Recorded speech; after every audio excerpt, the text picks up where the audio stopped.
Alors on va réaliser un petit crumble au parmesan et au basilic qui viendra agrémenter notre fameuse salade de tomates.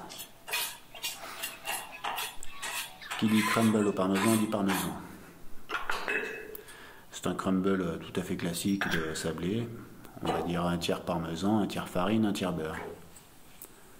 On peut réassaisonner un petit peu. Il faut se méfier du parmesan qui est des fois déjà très salé. Je rajoute un petit peu de basilic.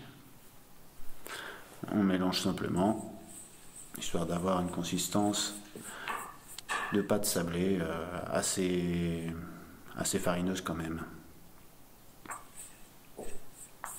Voilà. Ça colle au doigt, mais ça s'effrite quand même, c'est parfait.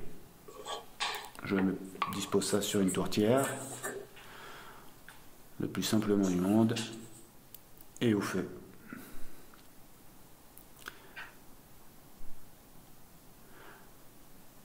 Il faut le surveiller. C'est une poudre, donc dès que vous la voyez dorée et que ça sent le parmesan, il faut l'enlever.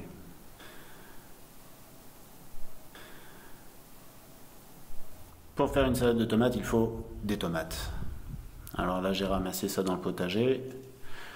Des belles tomates blêmes, des cerises, des cornues. Alors c'est pas vraiment des tomates de race qui poussent chez moi puisque je récupère mes graines et que toutes les années c'est la loterie. C'est les blêmes que j'ai eu cette année, pas vraiment jaunes, pas vraiment vertes, pas vraiment belles, très bonnes. Ça c'est des petites tomates cerises black cherry que j'ai fait sécher la veille dans un four à moins de 50 degrés, 70 degrés maximum.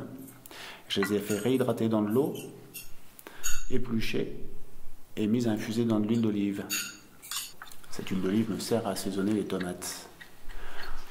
On va mettre un petit peu de poivron séché, c'est du poivron jaune. Ça, ce sont des olives noires. Donc j'ai utilisé des olives noires de Nyons que j'ai fait sécher en même temps que les tomates,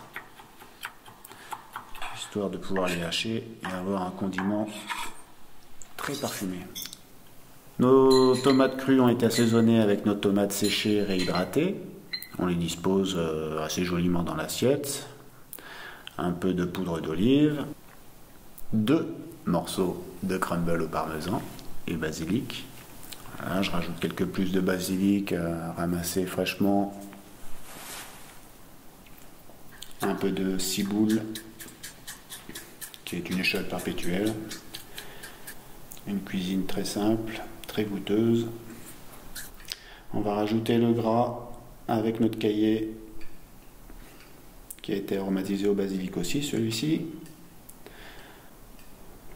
Alors c'est pas du tout de la mozzarella, on est vraiment sur le goût du lait. Et on se dépêche de tout manger.